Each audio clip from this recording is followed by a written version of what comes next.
This video presentation is the Community Engaged project on the topic of disabilities caused by drug abuse.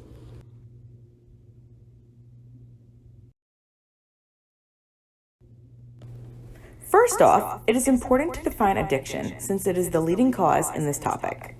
Addiction is a condition of becoming attached to the use of a substance. The brain becomes addicted to the use of this substance, causing the body to crave it on a more common basis.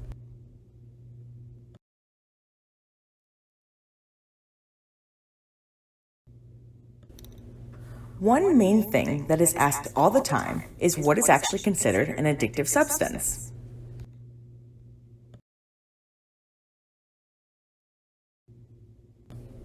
An addictive substance is anything that causes the brain to consistently demand more of. For example, numerous types of pills or substances. Alcohol would also be an addictive substance. A large debate is also if marijuana would be considered an addictive substance. Since technically the body itself cannot be addicted to marijuana, it would not be classified as an addictive drug. Although, the body can get addicted to the feeling it gives off. When the body is in a high state, different people react differently. That reaction causes a want to use it again. The first topic that will be discussed is how disabilities form from addictive disorders.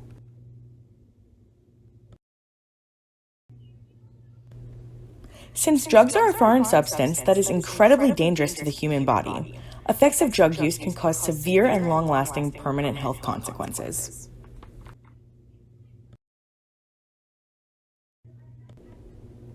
Having these foreign substances in the bloodstream is the main cause to specific health consequences. Only some of the consequences that could occur come from the extreme stress in the blood vessels. Since the blood vessels are not equipped to handle drugs, the drugs cause extreme stress on them throughout the bloodstream. This significantly increases the risk of a stroke occurring. Strokes can potentially lead to brain damage or even death.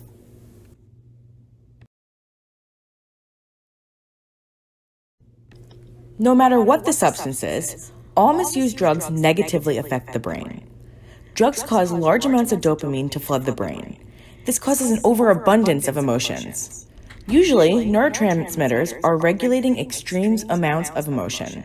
With drugs being used, no matter the severity, the brain is changed from inhibiting its normal states and functions.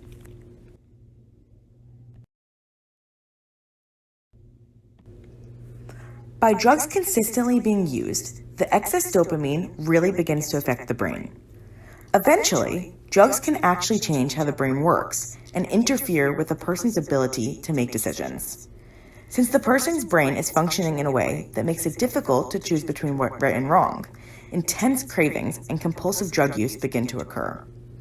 The more an addictive substance is used, the more of a necessity the brain begins to send signals to use more often. Over time, this behavior can lead to a compulsive drug overuse and eventually results in addiction.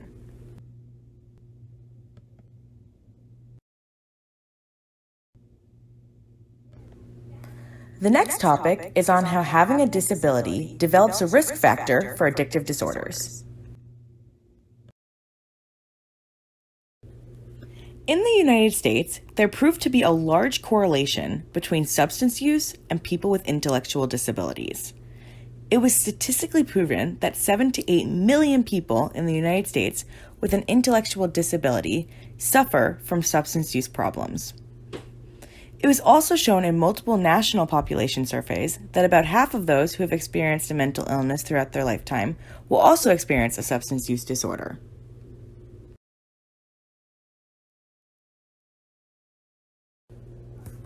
The reason a large correlation exists between mental illness and drug use is believed to stem from an insufficient amount of evidence in informing people with intellectual disabilities about prevention, as well as a lack of information for treatment options.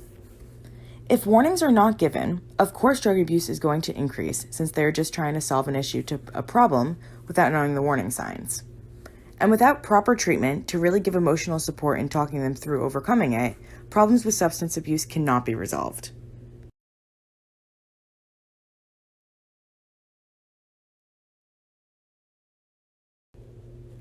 The believed reason as to why such a large amount of people with intellectual disabilities use these drugs is to ease the pain of mentally what they're going through.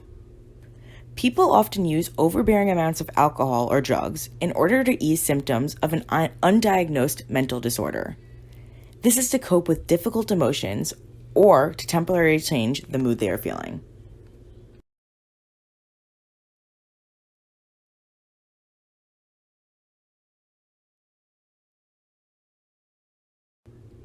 These are the references used for sources of information throughout this PowerPoint.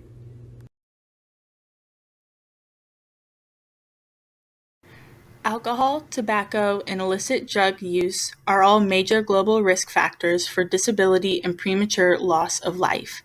4.7 million adults have a substance use disorder and as a result develop a disability.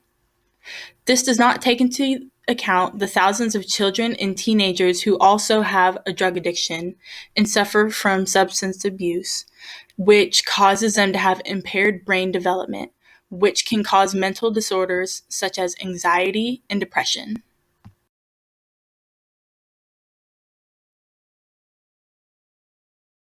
Taking part in drug abuse can cause several different types of disabilities. Some of these include psychopathy, hepatitis B, hepatitis C, and HIV, all of which I will further explain in the subsequent slides. Psychopathy is commonly defined as a mental disorder or illness. There are many different types of mental disorders, which can range from anxiety and depression to schizophrenia or even multiple personality disorder. There are 3 different levels of psychopathy, ranging from low, moderate, and high levels. Different characteristics of psychopathy include antisocial behavior. This is whenever a person does not like being in large groups of people and does not know how to interact with people in social settings. They also do not know how to pick up on social cues such as sarcasm or facial expressions. These people are also known to be uninhibited. This means that they have no filter and they do not know how to behave in social settings. They do not tend to filter what they say and they blurt out words without thinking of how it can affect other people. They also show a lack of empathy and remorse, which can be seen in textbook psychopaths who tend to show no emotions and do not feel guilt for anything they do to harm another person. They also experience delinquency, which can range from behaviors issues such as petty crimes and shoplifting at lower levels of psychopathy and can range up to major crimes such as hurting other people.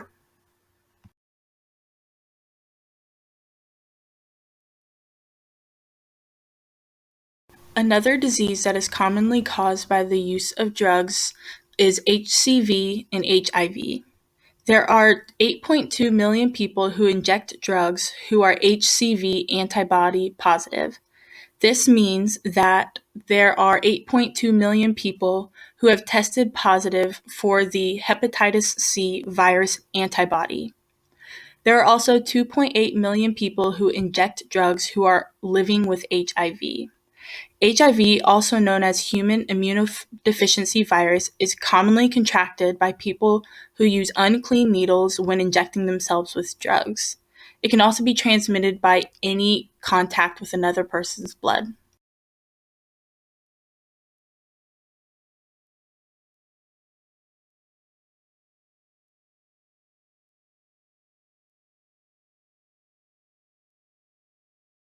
Now that we know all the different ways that substance abuse can affect our bodies and cause disabilities, how can someone seek treatment that will effectively help them overcome their addiction?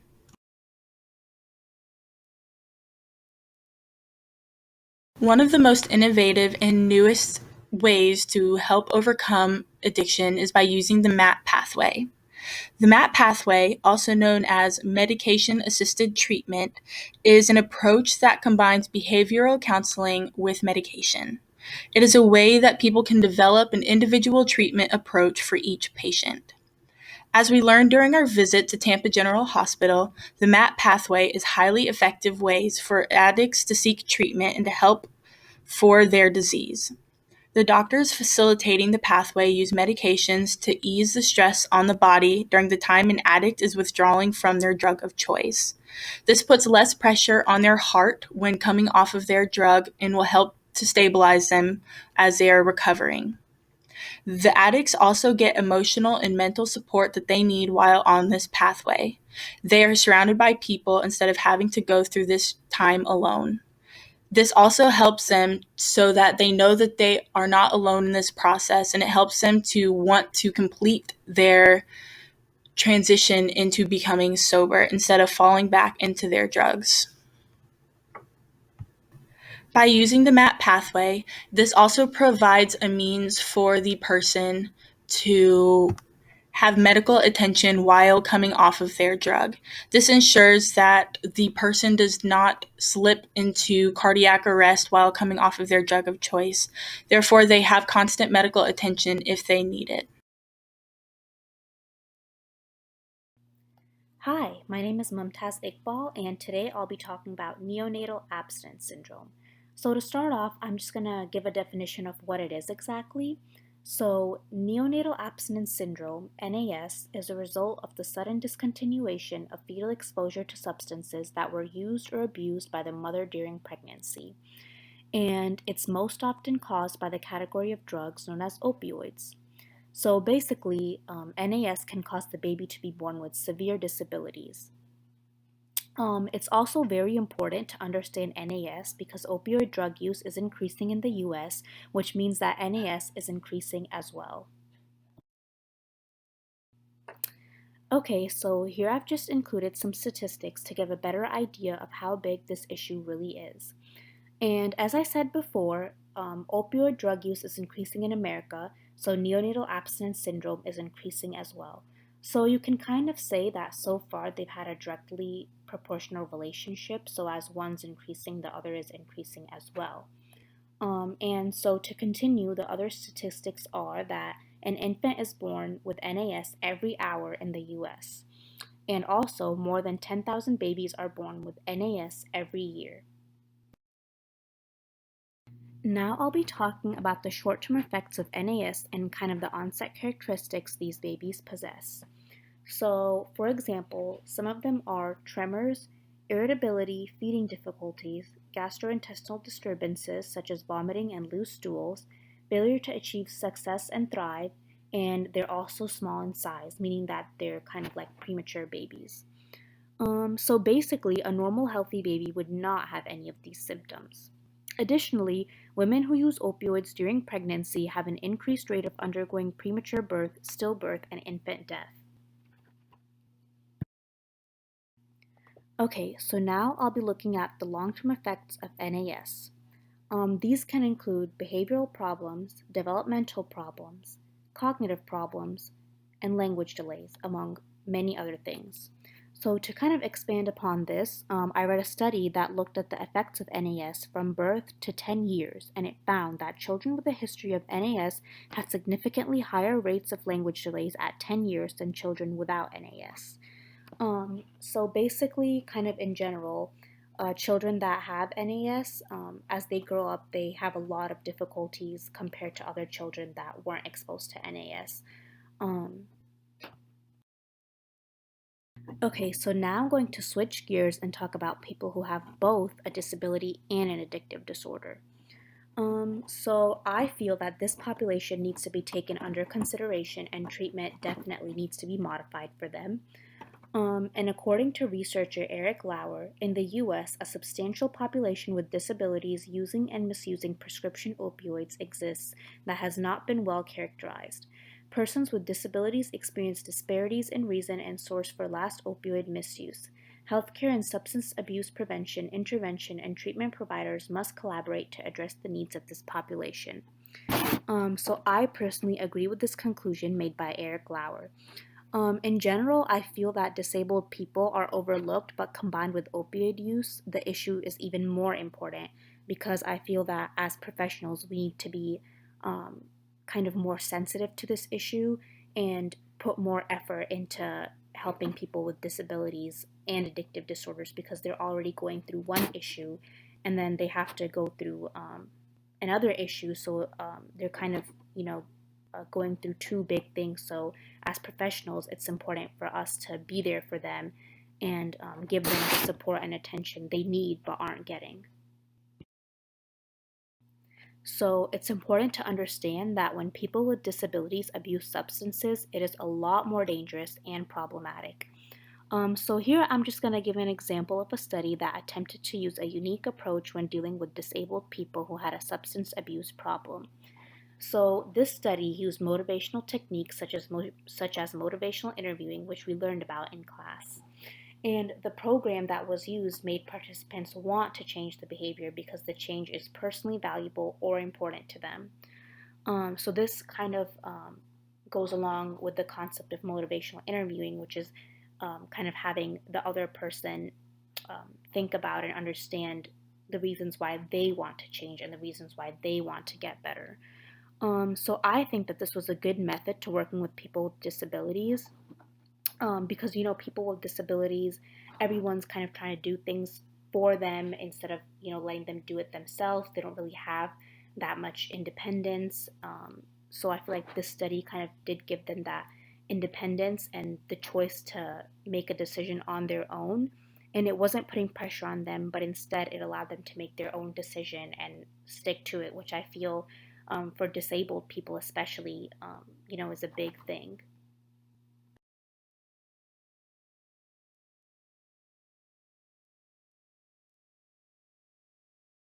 Okay, so I'm gonna talk about treatment options for the disabilities.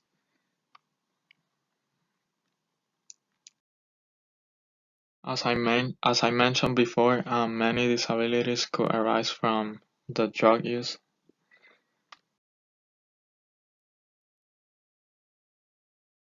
Um,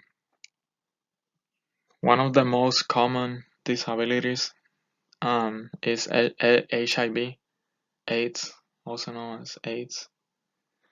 HIV is less serious, but it could become AIDS eventually. So that's why it should be treated um, early, as we'll see later on. It is transmitted through contact with infected blood or bodily fluids, so like needles that addicts use to inject themselves could cause this disability. Um, HIV symptoms include fever, sore throat, and fatigue. And AIDS symptoms, which are more serious, include things like weight loss, fever, or night sweats, and even fatigue and recurrent infections. Treatment um, treatment can be helpful, but this condition doesn't have a cure, a permanent cure.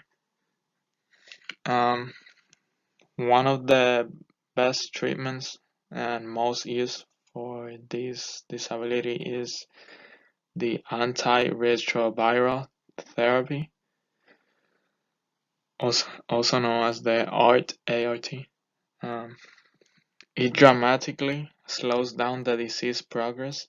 It prevents secondary infections and complications, so it prevents that certain person from infecting others, and it also prolongs life.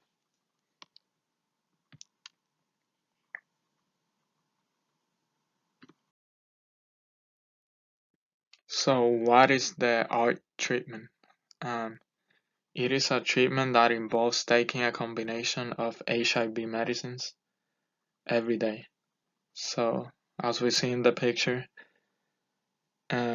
treatment with these HIV medicines is helpful preventing HIV from developing into AIDS. So, it helps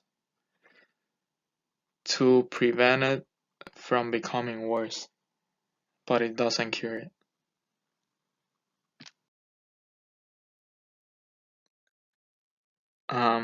How do these HIV medicines work? As we know, HIV attacks and destroys the infection fighting cells of the immune system. So it makes it hard for the body to fight off infections and other HIV related diseases such as cancer. So basically, HIV medicines will prevent HIV from multiplying, and thus it reduces the amount of HIV in the body. With less HIV in the body, the immune system now has a chance to recover and produce more infection fighting cells that are gonna help the immune system, of course.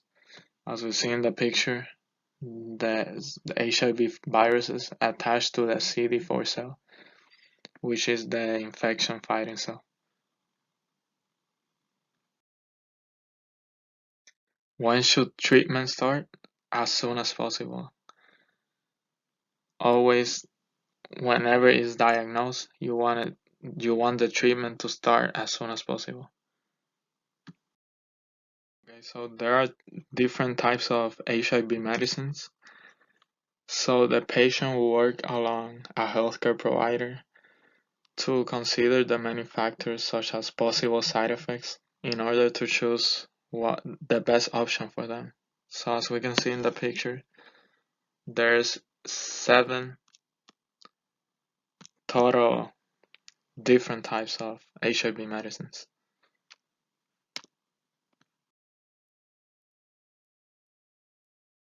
Okay, so another disability associated with drug use is psychopathy. And some facts about psychopathy include it is a personality disorder, not a mental illness. Psychopaths can be extremely charming, and they do not experience any remorse. Psychopaths will also typically not experience withdrawal symptoms. However, they are more likely to abuse drugs and alcohol. Treatment for this disease, there isn't really a cure, just like HIV. They will never be able to change since it is a personality disorder. However, they could be managed somehow with psychological games such as a reward-based treatment, which is what they use in jails to deal with this type of people.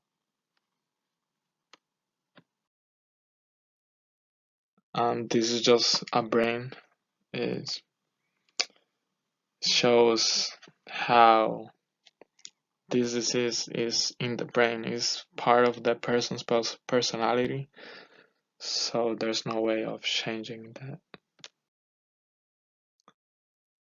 So finally, I'm gonna talk about the need for caregiving of long-term addicts. So basically, the best care one could give to an addict is palliative care. Basically, this type of care aims to improve quality of life of the patients and their family. It provides relief from symptoms and from the stress that comes with them. It integrates the psychological and spiritual aspects of patient care. So it's more interacting and makes the patients, feel better and stuff. And it offers a support system to help the patients live their life as actively as possible.